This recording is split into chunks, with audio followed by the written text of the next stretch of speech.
हरे कृष्णा। तो प्रभुपाद जी के बारे में हम लोग थोड़ी सी चर्चा शुरू करेंगे। हम जानेंगे प्रभुपाद जी को।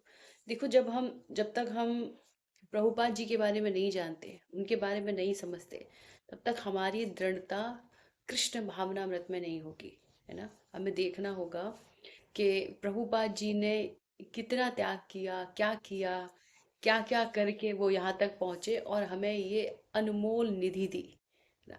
और हमें ये भी जानने को मिलेगा कि जैसे हम प्रभुपाद जी के बारे में सब कुछ ऐसे ही जानते हैं कि ना, 70 साल की अवस्था में प्रभुपाद जी गए और उन्होंने पाश्चात्य जगत में प्रचार किया और चारों तरफ डंका बजा दिया हरे कृष्ण महामंत्र का, ना। तो हमें लगता है कि होगा ना, उनका तो शुरू से ही होगा, उनके जीवन में कुछ ऐसी परेशानियां आई नहीं होंगी ना। उनके जीवन में मेरे जैसा थोड़े ना कुछ होगा।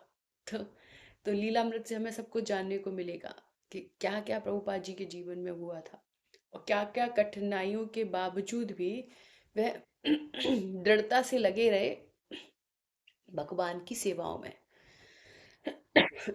तो सबसे पहले हम लोग प्रभुपाद लीलामृत से आमुख को पढ़ेंगे। ये मोटी वाली प्रभुपाद लीलामृत है ना। ये इसके दो दो भाग है। ये प्रथम भाग है और इतना ही मोटा कोई दूसरा भाग भी है ना। इसे प्रभुपाद जी के बारे में विस्तार से बताया गया है। तो सबसे पहले हम लोग आमुख को देखेंगे। 14 नवंबर सन 1977 में शील एसी भक्तिवेदांत स्वामी प्रभुपाद जी इस भौतिक जगत से तिरोधान के पश्चात, जब शील प्रभुपाद जी चले जाते हैं, कौन कब, 1977 में उनका तिरोधान हो जाता है। तो क्या होता है, उनके शिष्य क्या करते हैं कि प्रभुपाद जी के बारे में उनके प्रामाणिक चरित्र, जो जीवन चरित्र है, के चाहते हैं कि अब हमें क्या उसकी आवश्यकता है। प्रभुपाद जी का जो जीवन चरित्र लोग जानेंगे, पढ़ेंगे, तो उससे क्या होंगे, शुद्ध होंगे। जाने प्रभुपाद जी के बारे में। तो जब प्रभुपाद जी के जाने के बाद ये लीलामृत लिखा गया उनके शिष्यों के द्वारा। इसमें बताते हैं कि उनके शिष्य शील प्रभुपाद जी के प्रामाणिक जीवन चरित्र की आवश्यकता का अनुभव कर रहे थे और ऐसी कृति के सृजन की व्यवस्था का उत्तरदायित्व अंतर्राष्ट्रीय कृष्ण भावनामृत संघ की जीवीसी पर था। जीबीसी जब कोई निर्णय देते हैं, जब कोई चीज पारित करते हैं, तभी कोई व्यवस्था या नियम आगे बढ़ता है ना। तो जीबीसी ने निर्णय दिया कि नहीं नहीं, जरूर होना चाहिए प्रभुपाद जी का जीवन चरित्र। और कैसा जीवन चरित्र हो, प्रामाणिक हो। प्रामाणिक जीवन चरित्र यानी कि जो भी लिखा जाए वह कैसा हो, 100% सत्य हो, जो प्रभुपाद जी के जीवन में घटा। क्योंकि जो प्रभुपाद जी के साथ उनके शिष्य थे, जब तक वो साथ थे तब तक वो सारी चीजें जानते थे, है ना। और प्रभुपाद जी के बारे में जितना उन्हें जानने को मिला, जितना उन्होंने प्रभुपाद जी के मुख से सुना, जितना उन्होंने पता लगाया, वो सारा कुछ इस बुक में दिया है। ऐसी कृति के सृजन की व्यवस्था का उत्तरदायित्व अंतर्राष्ट्रीय कृष्ण भावनामृत संघ की जीवीसी पर था। अतः सन 1978 में संघ की वार्षिक बैठक में यह प्रस्ताव पारित किया गया कि शील प्रभुपाद जी का जीवन चरित्र लिखा जाए और इसके लेखन का भार किसको सौंपा गया। जो लेखक है वो कह रहे हैं कि इसके लेखन का भार मुझे सौंपा गया। सतस्वरूप दास गोस्वामी जी बोल रहे हैं कि ये लेखन का भार किसको सौंपा गया, मुझको सौंपा गया। वैष्णव परंपरा के अनुसार यदि कोई आध्यात्मिक साहित्य के लेखन की आकांक्षा करता है ना, ये वैष्णव परंपरा है। अगर कोई व्यक्ति कोई आध्यात्मिक साहित्य लिखने की इच्छा अगर रखता है, तो उसे अनुमति लेनी पड़ती है। क्योंकि आध्यात्मिक जगत में कोई भी कार्य बिना अनुमति के नहीं होता। वैसे तो हमें भौतिक जगत में भी कोई कार्य बिना अनुमति के नहीं करना चाहिए। अगर हम अनुमति के साथ कोई भी कार्य को करते हैं तो हम कैसे रहते हैं, सिक्योर रहते हैं ना। क्योंकि वहां क्या है, जैसे भौतिक जगत में भी, जैसे परिवार में, घर में हम कोई भी डिसीजन लें, कोई भी कार्य करें, तो माता पिता की परमिशन के अनुसार। तो क्या उनके अनुभव से हम जान पाते, क्योंकि हम अपने बारे में इतना अच्छे से नहीं जानते कि हम क्या कर सकते हैं, क्या नहीं कर सकते।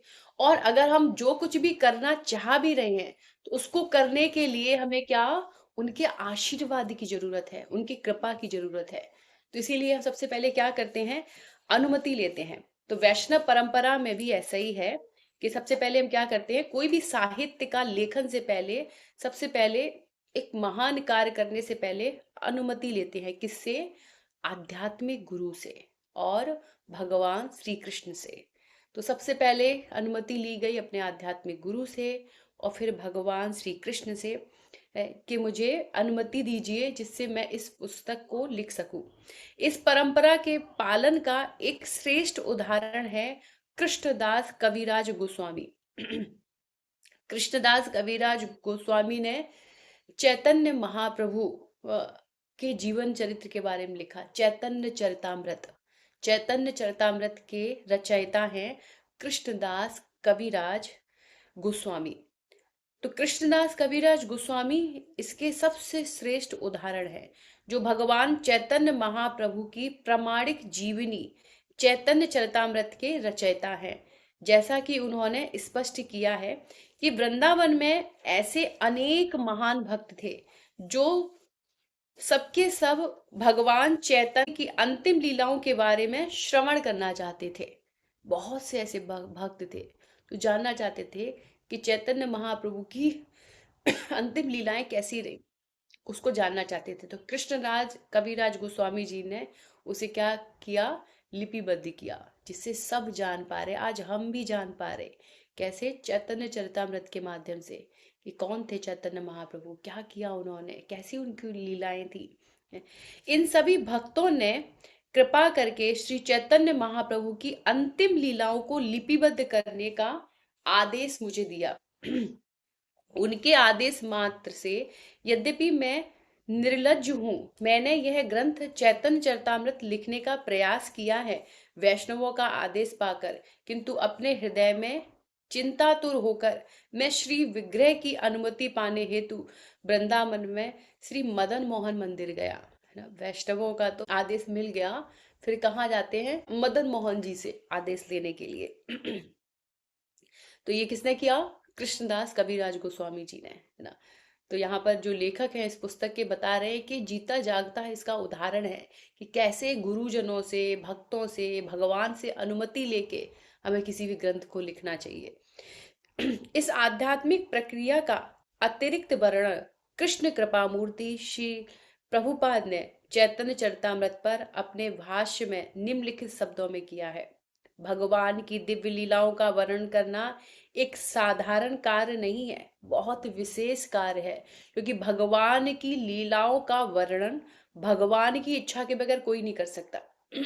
आज हमारे पास जो भी ग्रंथ हैं, जो भी हमारे गोस्वामियों ने हमें दिए हैं, तो वो क्या करते थे, प्रत्यक्ष भगवान की लीलाओं को देखते थे।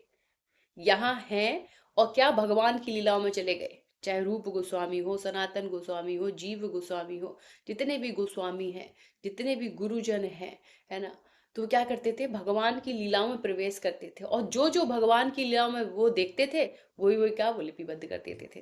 तो भगवान की दिव्य लीलाओं का वर्णन करना एक साधारण कार्य नहीं है, ये कैसा कार्य है, बहुत ही विशेष कार्य। जब तक कोई लेखक उच्च अधिकारियों अथवा उन्नत भक्तों द्वारा शक्तिप्रद नहीं होता, यानी कि उच्च अधिकारियों के द्वारा, उन्नत भक्तों के द्वारा जब तक उसे शक्ति नहीं मिलती, कृपा नहीं मिलती, तब तक वह दिव्य साहित्य लिखने में सक्षम नहीं हो सकता। तब तक वह दिव्य साहित्य को क्या, लिख ही नहीं सकता। देखो, कोई भी कार्य आध्यात्मिक जगत में आप अपनी सामर्थ्य से कभी नहीं कर सकते। इसमें सिर्फ और सिर्फ कृपा और भक्तों, गुरुजनों की ही शक्ति होती है। उनकी कृपा, उनकी प्रेरणा, उनकी शक्ति से सब कुछ कर पाते हैं, क्योंकि ऐसे साहित्य का शंकातीत होना अत्यावश्यक है। दूसरे शब्दों में इसमें बद्ध आत्माओं के सभी दोषों का अभाव होना अनिवार्य है। कौन कौन से दोष हैं बद्ध आत्माओं के, पहला क्या, 4 दोष है ना, क्या है, त्रुटियां करना, संभ्रांति, धोखेबाजी और अपूर्ण इंद्रियां, है ना। क्या 4 दोष हैं, उसकी इंद्रियां कैसी हैं, अपूर्ण है बद्ध जीव की, है ना। अपूर्ण इंद्रियों से काम करता है, सदैव भ्रम में रहता है, इंद्रियां अपूर्ण है, धोखा देना, है ना, फितरत है, कार्य है उसका धोखा देना, और यानी धोखा देना यानी कि गलतियां करना। और फिर चौथा क्या है, गलतियों को छिपाना, फिर पर्दा डालना। एक झूठ को छिपाने के लिए बार बार कई कई झूठ को बोलना, कई कई झूठ को बोलना, है ना। तो ये क्या है, ये बद्ध जीव की फितरत है ना। फिर आगे बताते हैं कि कृष्ण की वाणी तथा गुरु शिष्य परंपरा जो कृष्ण के आदेश का पालन करती है, वस्तुतः अधिकृत है। जो कृष्ण के आदेशों का पालन करती है, सर्वप्रथम कड़े नियमों और सिद्धांतों का पालन करके, कड़े नियम, है ना, कड़े सिद्धांतों का पालन करना। कड़े नियम क्या है, 4 नियमों का पालन करना, प्याज लहसुन नहीं खाना, चाय कॉफी नहीं पीना। जो छोड़ चुके हैं उनके लिए तो लगता है क्या ही रखा है प्याज लहसुन में, क्या ही रखा है चाय कॉफी में, लेकिन जो पकड़े हुए हैं उनसे पूछो, अरे भाई यार सर्दियों में कैसे छोड़ी जाएगी चाय, है ना। हमें तो क्या हर एक घंटे पर, हर एक आधे आधे घंटे पर चाय चाहिए होती है। मेरी तो आदत पड़ गई है ना चाय पीना, बिना चाय के कैसे रह सकते हैं ना। सर्दियों में बिना प्याज के पकौड़े खाए कैसे रह सकते हैं। सर्दियों में अगर लहसुन नहीं खाएंगे तो मुझे तो बहुत सर्दी लग जाएगी, है ना। लहसुन तो हम तो खाते ही हैं, सुबह शाम भून के लहसुन खाना, कच्चा लहसुन खाना, गैस बन जाएगी, ये हो जाएगा वो हो जाएगा, 50 चीजें। तो यहाँ पे बता रहे हैं कि सर्वप्रथम क्या है, कड़े नियम और सिद्धांतों का पालन करना। फिर प्रतिदिन 16 माला जप करना। क्या करना, 16 मालाओं का जप करना, है ना। लेखक का शुद्ध भक्त होना बहुत आवश्यक है। कैसा होना चाहिए, सर्वप्रथम कड़े नियमों का पालन करे, सिद्धांतों का पालन करें, प्रतिदिन 16 माला जप करें, और लेखक कैसा होना चाहिए, शुद्ध भक्त होना चाहिए। तभी वह क्या उस पुस्तक में उस शुद्धता कृपा को लेकर आ पाएगा। हम्म जब वह स्वयं को वैष्णव पद पर वस्तुतः स्थित समझता है, तब उसे अपने आध्यात्मिक गुरु से अनुमति लेनी चाहिए। जब वह कड़े सिद्धांतों का पालन करे, डेली 16 माला जप करे, एक शुद्ध भक्त हो, गुरु से क्या, अपने गुरु के पास जाकर अनुमति को लेना चाहिए।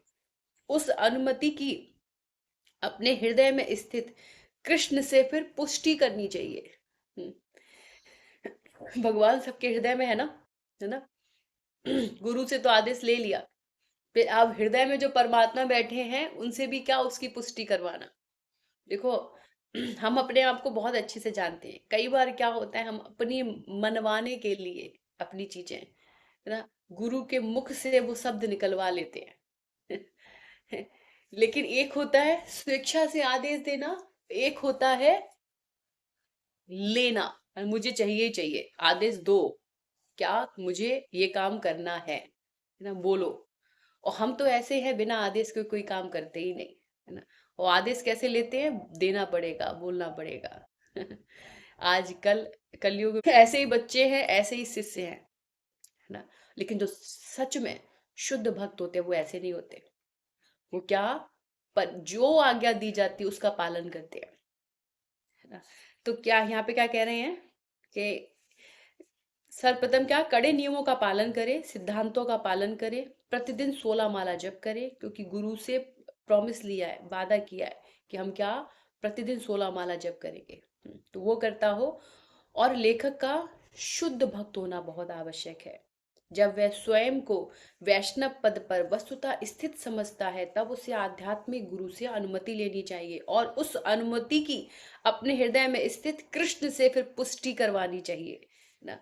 अभिप्राय यह है कि शील प्रभुपाद लीलामृत को एक प्रामाणिक जीवन चरित्र कहे जाने का अर्थ यह नहीं कि यह औपचारिक संस्था द्वारा प्राधिकृत चाटुकारितापूर्ण शब्द चित्र है, किंतु यह है कि यह एक ऐसे लेखक द्वारा प्रस्तुत प्रामाणिक साहित्य है जो गुरु शिष्य परंपरा के अंतर्गत कृष्ण और अपनी गुरु की सेवा में सदैव रत हैं।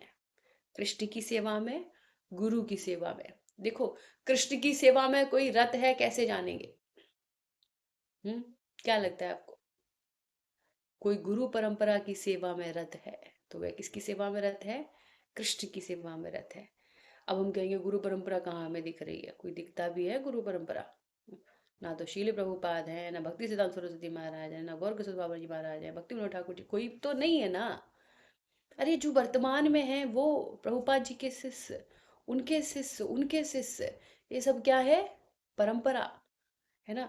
तो अगर हम गुरु शिष्य परंपरा के अंतर्गत कृष्ण तथा गुरु की सेवा में सदैव रत हैं, भगवान की और गुरु की सेवा में सदैव रत हैं, अतः शील प्रभुपाद लीलामृत किसी भौतिक अथवा कल्पित दृष्टिकोण से नहीं लिखा गया। भगवान के किसी शुद्ध भक्त के जीवन का महत्व और अर्थ सामान्य जीवनी लेखों द्वारा नहीं समझा जा सकता ना। ये जो ग्रंथ है ये सामान्य व्यक्ति का नहीं है, ना ही सामान्य ग्रंथ है, ना ही ऐसी बुद्धि से समझा जा सकता है। सिर्फ कृपा से ही हम समझ सकते हैं।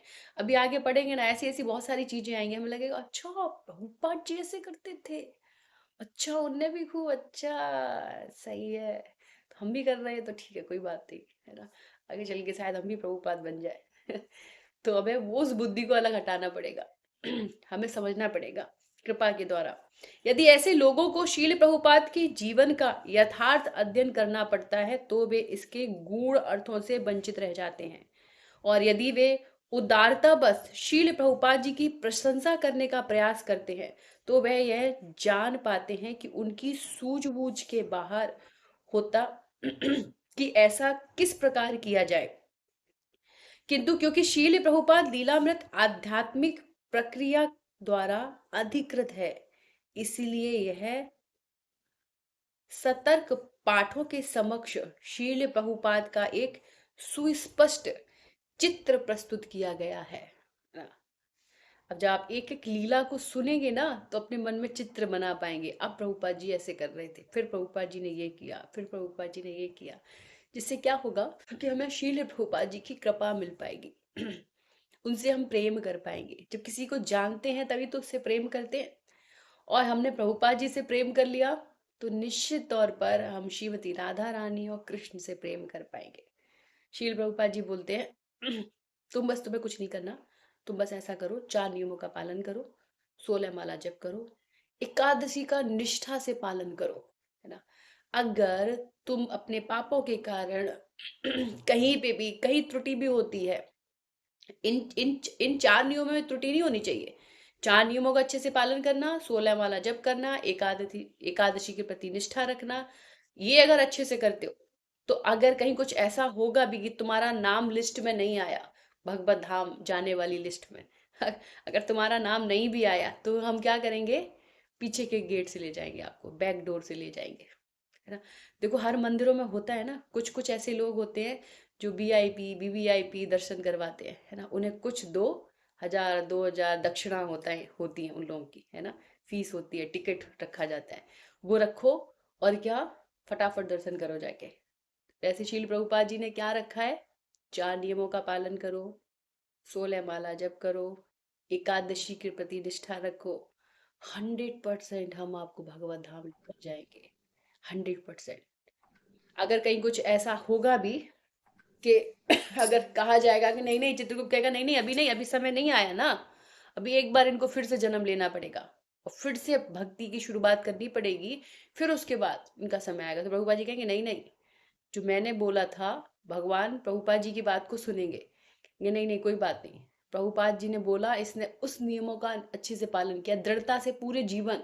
कहीं कहीं पर ऐसा हुआ, बहुत सारी शादियां भी आई, वहां प्याज लहसुन था, ये गई भी, लेकिन फिर भी इसने कुछ नहीं खाया, बहुत कंट्रोल किया था, इसका बहुत मन कर रहा था, बहुत सारी ऐसी फेवरेट फेवरेट इसकी चीजें थी जो सब बनी हुई थी, लेकिन इसने बहुत कंट्रोल किया। देखो हमारी हर एक एक क्षण की एक एक बात सब कुछ लिखी जाती है, चाहे अच्छी हो चाहे बुरी हो, हमारे ऊपर कड़ी नजर है ना। जैसे हम लोग देखते हैं ना, आप कैमरे की नजर में हैं तो हम लोग कैसे बिल्कुल सही हो जाते हैं, क्यों? क्योंकि कैमरे की नजर में है ना। तो वैसे ही आप क्या हो, सदैव भगवान की नजर में हो, कैमरे की नजर में हो। आपके आप जो मन में भी सोचते हो ना, कोई भी अच्छा या बुरा, तो वो भी लिख लिया जाता है, अच्छा ये सोचा था, कर नहीं पाया लेकिन सोचा अच्छा, उसका भी परिणाम मिलेगा। कर नहीं पाया बुरा, लेकिन सोचा बुरा, कर देगा कल परसों में ये, वो भी लिख गया। सोचा अभी, अब करने वाला है, हो जाएगा। क्योंकि कोई भी अच्छा काम आप सोचोगे, हो सकता है आप सिर्फ सोचते रहो, कर ना पाओ। लेकिन अगर बुरे विचार लाओगे, बुरे कामों को सोचोगे, सोचते सोचते क्या होगा, 100% कर जाओगे। 100%। इसीलिए बोला गया है कि कलयुग में मन के पाप की छूट है। क्योंकि अगर मन के पाप को भी अगर भगवान जोड़ने लगते ना, तो क्या भगवत धाम तो फिर खाली ही रह जाता। यमराज के यहाँ क्या हाउसफुल हो जाता है यमराज का फिर। यमराज के हाउसफुल और भगवत धाम खाली, स्वर्ग लोग खाली, सब खाली रहते। तो भगवान ने कहा नहीं नहीं, मन की पापों की क्या छूट है। तो कोई मन से ही, मन में गलत विचार आया, उसने सोचा नहीं नहीं, मुझे ऐसे नहीं सोचना, इतना गंदा मैं कैसे सोच सकता हूँ।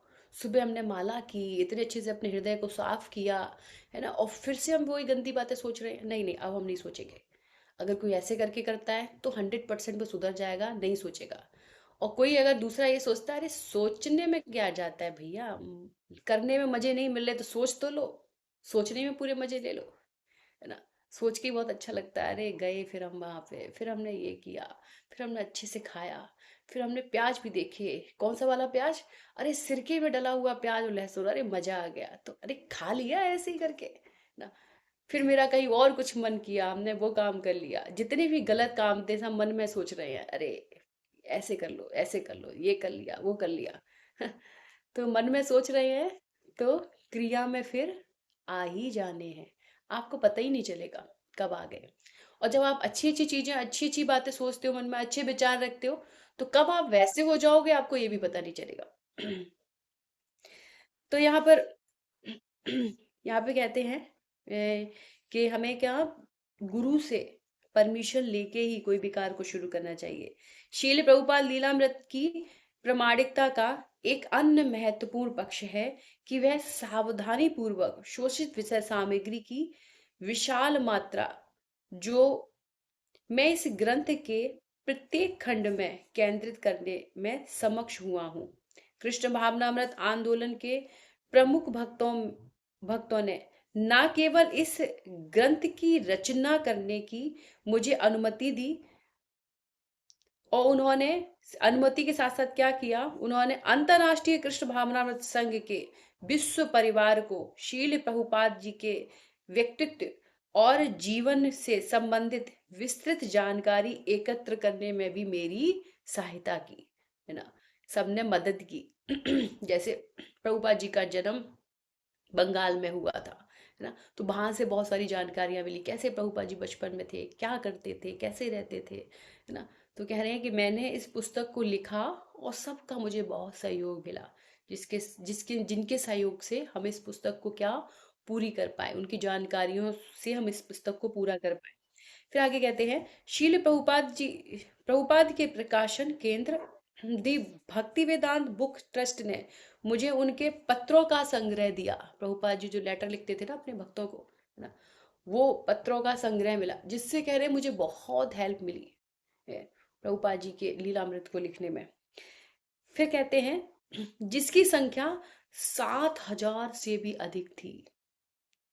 इतने पत्र लिखे थे प्रभुपाद जी ने अपने शिष्यों को, है ना, पत्रों से ही जवाब देते थे। ये पत्र कहाँ मिले, भक्ति वेदांत बुक ट्रस्ट में, तो वहां से उन्होंने 7,000 पत्र। इसके अतिरिक्त प्रभुपाद जी के 20 शिष्यों ने उनकी संगति में व्यतीत किए गए उनके क्षणों, जो जो क्षण उनके जो 20 शिष्य थे उन्होंने व्यतीत किए उनके साथ में, उन सब चीजों को बताया। और अपनी डायरी और अपने स्मृति लेखन द्वारा भेंट वार्ताएं देकर भी मुझे कृतार्थ किया। हर भक्त कुछ ना कुछ लिखता है ना कि आज हम मिले, ऐसा हुआ, ये लोगों के यहाँ होता है ना, किसी के नेचर डायरी लिखना। तो किसी ने अपनी डायरी के द्वारा किसी के स्मरण में जो चीजें थी वो सारा कुछ बता के इस पुस्तक में मेरी सहायता की। फिर आगे कहते हैं, उनके शिष्यों के अलावा हमने विभिन्न क्षेत्रों के ऐसे अनेक व्यक्तियों से भी भेंट वार्ता कर ली, जो पिछले कई वर्षों के दौरान उनसे मिले थे, शील प्रभुपाद जी से, है ना। उनसे भी हमारी भेंट हुई, उनसे भी हमारी वार्ता हुई, जिससे हमें प्रभुपाद जी के बारे में बहुत कुछ जानने को मिला। परिणाम स्वरूप हमारे पास शील प्रभुपाद जी की एक बहुमूल्य संग्रहित शब्द निधि तैयार हो गई, है ना। इतनी मोटी मोटी, है ना, 2 बुक्स तैयार हो गई।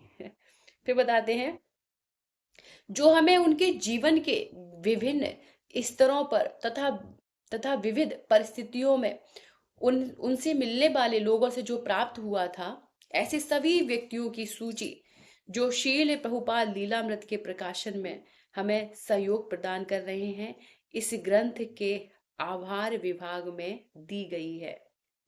जहाँ आभार व्यक्त किया गया है, उन सब की सूची इसमें दी गई है। इस ग्रंथ के प्रामाणिक पक्ष के बावजूद और मेरे अनेक शुभ चिंतकों के सहयोग के बावजूद मैं यह स्वीकार करता हूँ कि हमारे आध्यात्मिक गुरु कृष्ण कृपा मूर्ति श्री श्री मद एसी भक्ति वेदांत स्वामी सील प्रभुपाद की महिमा गान करने के प्रयास में मैं उस क्षुद्र पक्षी के समान हूँ। मैं कैसा हूँ? उनकी महिमा का गान नहीं कर सकता। मैं कैसा हूँ? क्षुद्र पक्षी के समान हूँ, जो सागर से अपनी चोंच में जल भरकर भूमि स्तर पर ले जाता है। और इसके अतिरिक्त,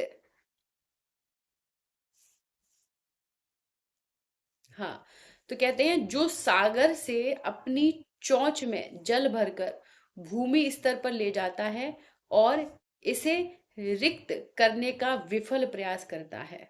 शील प्रभुपाद का जो शब्द चित्र मैंने प्रस्तुत किया है, वह उनकी असीम कृपा की एक झलक मात्र है। श्री प्रभुपाद जी की क्या है? असीम कृपा है उनकी, और उसकी क्या, एक झलक, है ना। और क्या कहते हैं कि और वह भी गुरु कृपा एवं कृष्ण कृपा के कारण ही संभव हो पाई है। सत्य स्वरूप दास गोस्वामी, उन्होंने इस ग्रंथ को लिखा, इतनी अच्छे से, इतनी विनम्रता के साथ सारी चीजों को बताया कि मेरा इसमें कहीं कुछ भी नहीं है। सारे भक्तों का सहयोग, गुरुजनों की कृपा और भगवान की कृपा है, और शील प्रभुपाद जी की करुणामयी एक झलक है बस। अब इसके आगे की चर्चा हम अगली क्लास में करेंगे, जिसमें हम देखेंगे प्रभुपाद जी का बचपन, है ना। प्रभुपाद जी का बचपन कैसा था, इसकी चर्चा करेंगे। शील प्रभुपाद की जय।